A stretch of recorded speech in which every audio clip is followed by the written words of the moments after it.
Olá, meus amigos. Na gravação que se inicia agora, a gente vai abordar os princípios que regem o direito previdenciário. Vamos analisar um por um, em espécie, cada um dos princípios que norteiam o direito previdenciário. Se você me perguntar, são os únicos? Né? Se resumem a isso? Não. Dependendo do autor que você adota como bibliografia de consulta, o elenco de princípios vai ser um pouco maior, vai ser diferente aqui, acolá. Eu vou me concentrar nesses princípios porque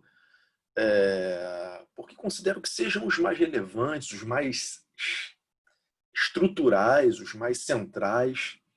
Mas só para você ter uma ideia, tem uma obra do Vladimir Novaes Martinez, que é um autor clássico de direito previdenciário. E ele é capaz de apontar não menos do que 60 princípios de direito previdenciário.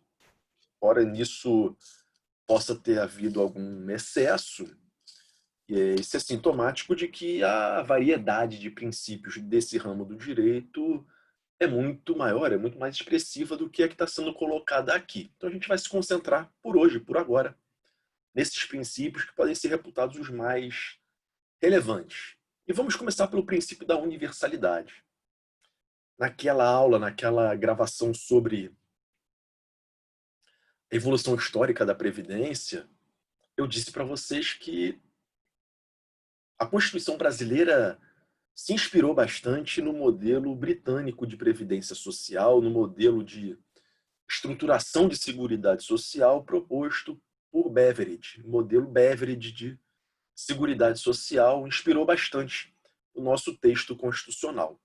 E entre as características desse modelo, merece bastante destaque a intenção, o esforço, o propósito de universalização da previdência social. Esse princípio da universalidade, esse propósito de universalização, pode ser entendido de duas maneiras diferentes. Então, eu vou desdobrar o princípio da universalidade em duas versões. Uma primeira versão eu vou chamar de versão objetiva, uma segunda versão eu vou chamar de versão subjetiva. Tá, sob o ângulo da versão objetiva, no que consiste o princípio da universalidade? É um princípio que prega a ideia, a máxima, o valor, a intenção de ampliar na máxima medida possível o universo de riscos sociais protegidos pela Previdência. Então, o que esse princípio prega? O que ele pretende? Qual é a ideia-chave dele? É a pretensão de incorporar ao sistema de previdência social o maior número possível de riscos sociais relevantes, para que esse maior número possível de riscos sociais estejam protegidos, para que eles tenham cobertura pela previdência social. Então, é mais ou menos a ideia de verificar na ordem social, verificar na vida social.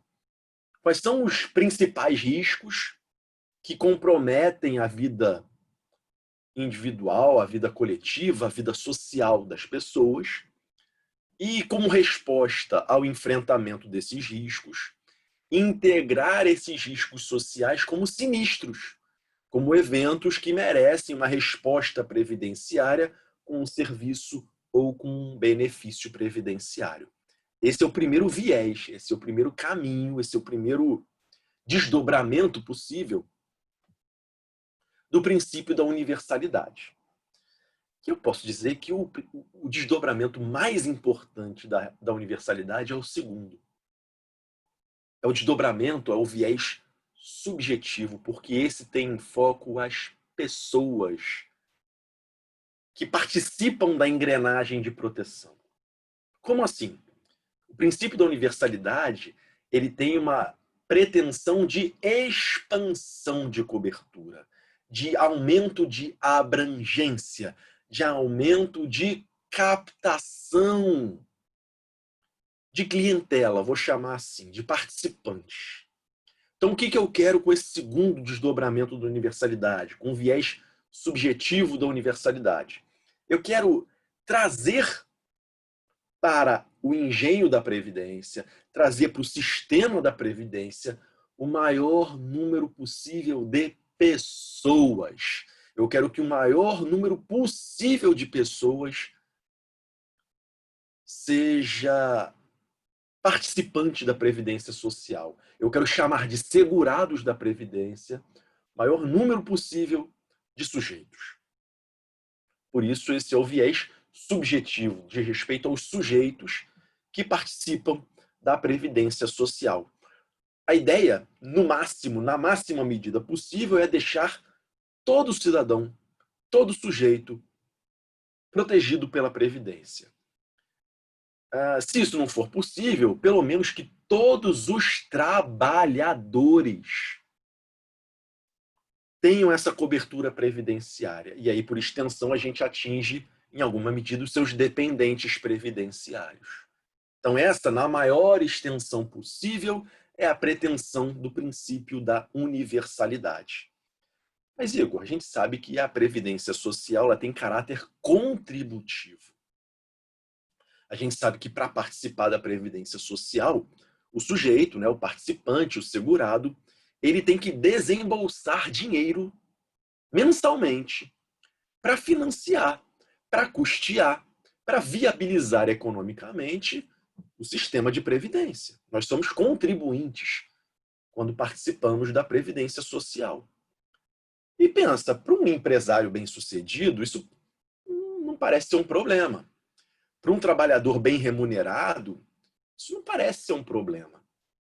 Mas, para as camadas sociais de menor capacidade econômica, isso pode ser um problema. Ela vai ter que desembolsar um valor em dinheiro para participar do sistema previdenciário. E o problema vai ser ainda maior para a massa de desempregados, para a massa de informais, trabalhadores que são subremunerados, remunerados de maneira precária, informal, instável, sem proteção, sem cobertura. Então, incluir essas pessoas no sistema previdenciário é um verdadeiro desafio. É um desafio. A informalidade dificulta a própria identificação dessas pessoas. Quem são essas pessoas, o que fazem, qual é a renda, do que se ocupam. Isso já é um desafio. A informalidade, ela dificulta, se não inibe completamente, a localização e a identificação desses trabalhadores informais. E tem o desafio econômico. Tem o desafio de despertar, se não o interesse, mas a viabilidade econômica da participação contributiva dos segurados. Afinal de contas, para participar, repito, haverá um desembolso mensal em dinheiro. Então, muitos autores trabalham com um subprincípio da universalidade, especificamente um subprincípio da universalidade subjetiva, que alguns autores chamam de subprincípio da inclusão previdenciária. Como é que a gente pode atingir esse objetivo de inclusão previdenciária? Abrindo as portas da Previdência para a inclusão do maior número possível de participantes, maior número possível de segurados. E a gente tem que adotar políticas públicas de estímulo, de fomento, para que essa ideia, para que esse valor possa ser concretizado, para que isso possa ser implementado na prática. Senão vira uma utopia. E a gente não está tratando de utopias, a gente está tratando de um princípio com força normativa. Enfim, a gente está tratando de um comando normativo que o Estado tem que buscar cumprir na máxima medida possível, para usar a expressão do Robert Alex. Tá, e como é que o Estado pode colocar isso em prática na maior medida possível? Estimulando a inclusão previdenciária. Mas, Igor, seja prático. Como é que o Estado, como é que o poder público pode estimular os sujeitos à inclusão previdenciária? Isso pode ser feito de várias maneiras.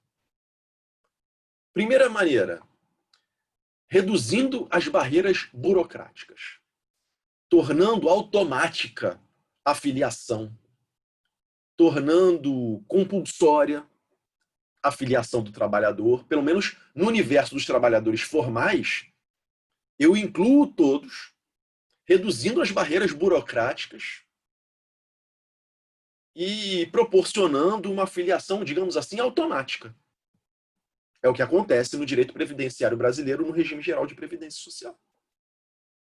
Então a gente ainda vai ver, num dos próximos encontros, que lá pelo artigo 9º do decreto 30.048 é dito expressamente: todo trabalhador é automaticamente filiado ao regime geral de previdência social. Lógico que isso pressupõe um exercício formal do trabalho. Tá, Igor, e o problema do informal? O problema, o X da questão é o trabalhador informal. Como é que você vai estimular esse cara todo mês a entrar no site da Previdência, ou então pegar uma guia? Antigamente, guia vendia na papelaria, no jornaleiro. Enfim, agora a guia pode ser impressa pela internet. Vai pegar uma guia, a GPS, Guia da Previdência Social, e vai preencher com o número dele, com o NIT, né, com o número do PIS. Vai até a casa lotérica ou vai até o banco, fica na fila e faz o pagamento daquele boleto, daquela guia, guarda o recibo e pensa assim quando chega em casa: estou protegido pela Previdência do meu país. Porra, o que estimula esse cara a fazer isso se esse cara mal tem o que comer em casa? Se esse cara está no mercado informal, se ele não está no mercado formal, né? Ele está no mundo da clandestinidade do trabalho. Como é que a gente estimula esse cara a tomar essa iniciativa? Porque ele vai perder tempo, vai perder dinheiro, e ele nem sempre é instruído, nem sempre ele tem uma formação, estou falando mesmo de educação, de consciência cívica, da importância dessa previdência. Bom, a melhor maneira de estimular, me parece, é a educação, a orientação, acompanhada de ferramentas de estímulo econômico. É facilitando no bolso desse sujeito o seu ingresso na Previdência Social. O direito brasileiro já fez isso, Igor? Já. Há mais ou menos 10 anos, talvez um pouco mais do que isso, existe uma ferramenta de inclusão previdenciária com redução de alíquotas em favor de contribuintes individuais e segurados facultativos. Então, aquela pessoa que exerce uma atividade de trabalho autônoma em geral, que você coloque o rótulo de contribuinte individual, além do segurado facultativo, que é aquela pessoa que está desempregada, aquela pessoa que está sem uma ocupação profissional fixa, permanente, que ela possa entrar na Previdência Social, que ela possa se filiar à Previdência Social com o estímulo de uma redução de alíquotas. Porque, em regra, a alíquota desses dois tipos de segurado seria de 20% do valor salarial, do valor base salarial declarado por esse segurado. E o que fez, e o que agora consta lá no artigo 22, se não estou enganado, da Lei 8.212? A possibilidade do contribuinte individual e do segurado facultativo verterem recolhimentos com alíquotas reduzidas. Reduzidas em quanto? Cair de 20% para 11%, no caso do contribuinte individual, ou cair de 20% para 5% no caso do microempreendedor individual, assim qualificado pela Lei Complementar 123, né, participante do Simples, e do segurado facultativo também, integrante de família de baixa renda. Então, você tem esses dois mecanismos, esses dois instrumentos de redução de alíquota. Então, pensa, o salário mínimo hoje é R$ 1.040, né? Mais ou menos isso. 20% disso seriam R$ 200. Se você reduz essa alíquota de 20% para 11%, já cai de 200 para R$ 110. Se você reduz de 20% para 5%, já cai de 200 para R$ 50. É o principal modo de você estimular essa população de baixa renda a pegar a guia, preencher a guia, ir para a fila da casa lotérica e pagar, guardar o recibo e ter a consciência límpida, afirmando: estou protegido pela Previdência do meu país. Então, ter a porta aberta para os segurados facultativos é importante. O direito previdenciário tem essa figura no direito brasileiro. E proporcionar para esse segurado facultativo uma alíquota reduzida é ainda mais importante. Ah, mas vai ter uma sacanagemzinha aí, não vai? O que acontece com esse segurado que opta pelo regime diferenciado de contribuição? Ele vai ter um benefício previdenciário a menos. Ele não tem direito à aposentadoria por tempo de contribuição. Agora a gente está num momento de transição, né? Porque a gente teve uma reforma constitucional recente, mas de todo modo, para qualquer trabalhador, para qualquer segurado, não existe mais, ressalvados os direitos adquiridos e as normas de transição, mas prospectivamente falando, não vai mais haver uma aposentadoria só por tempo de contribuição. Agora todo mundo vai ter que ter uma idade mínima para se aposentar, falando da aposentadoria programada. Então me parece que a sacanagem, né, a contrapartida, a perda de direito que existia até a reforma, fica de alguma maneira amenizada ou amortizada com a reforma da Previdência que acabou de ser aprovada pela emenda 103 de 2019. Para fechar essa gravação, eu quero falar do princípio da seletividade. Porque o princípio da seletividade é uma espécie de contrapeso. Ela faz o contrabalanço do princípio da universalidade. Porra, como assim? Vou explicar. O princípio da universalidade na dimensão objetiva não prega que o maior número possível de riscos sociais seja protegido pela Previdência? Ah, era isso mesmo. E o princípio da seletividade? Faz o contraponto, faz o contrapeso. Como assim? O princípio da seletividade estipula que é dever do legislador, é papel do legislador escolher. Daí o nome, princípio da seletividade, fazer as escolhas, fazer as seleções dos riscos sociais mais importantes para a sociedade, é papel do legislador. Então, se a gente tem um princípio que prega, puxa, quanto mais riscos protegidos, melhor, a gente tem outro princípio que diz assim, olha, os riscos protegidos, quem escolhe não é o Igor, quem escolhe não é a Maria, quem escolhe não é o Chiquinho. Quem escolhe é o parlamento brasileiro, é o poder legislativo, é o legislador. Passando pelo processo legislativo, o projeto, quando ele se torna lei, então decorre da lei a escolha dos riscos sociais protegidos e decorre da lei a previsão das pessoas que terão direito à cobertura previdenciária. Então, a seletividade é o contrapeso da universalidade.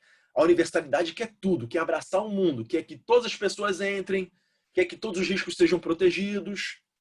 E o princípio da seletividade diz assim, pera lá, já que a Previdência Social demanda um esforço contributivo, já que a Previdência Social demanda um aparato de funcionamento